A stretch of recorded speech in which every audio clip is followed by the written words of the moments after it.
I'm sure you guys got better things to do than follow me around, maybe catch some terrorists.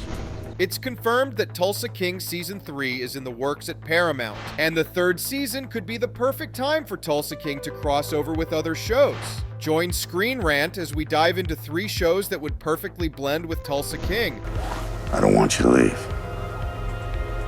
I want you to dig.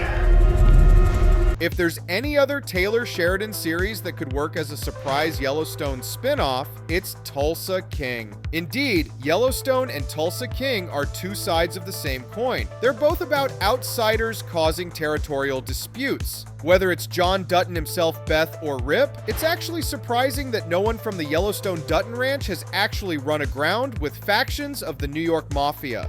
Conversely, you might say Dwight Manfredi has some experience with rich territorial ranchers. However, even Dwight hasn't met anyone quite like John Dutton, except maybe for himself. What happens when an unstoppable force meets an immovable object? Great TV, that's what. After all, Yellowstone and Tulsa King are practically cousins. And on that note, there's another Sheridan-verse series that would blend perfectly with Tulsa King. Mayor of Kingstown. With Tulsa King Season 3 already in the works at Paramount, it's obvious that Dwight isn't biting the bullet anytime soon. Yet Dwight's self-aware maverick shtick is bound to run into serious consequences. If any of the old guard from New York suddenly decide to intervene with the Tulsa gang war, they might just send Dwight to a fate worse than death. Indeed, should New York and Kansas somehow band together to put him away, it wouldn't be out of the question for Dwight to end up in any of Kingstown's 7 prisons.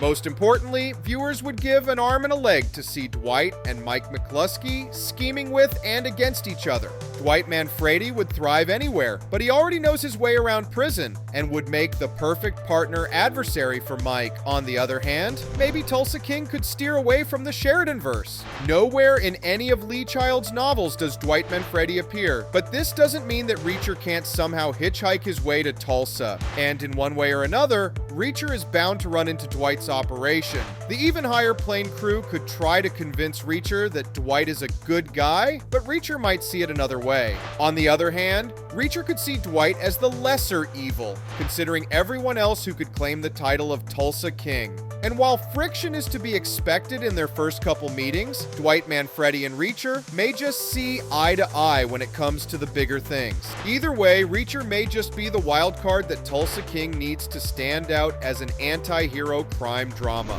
Which other shows do you think would blend perfectly with Sylvester Stallone's Tulsa King? Tell us in the comments and keep watching ScreenRant.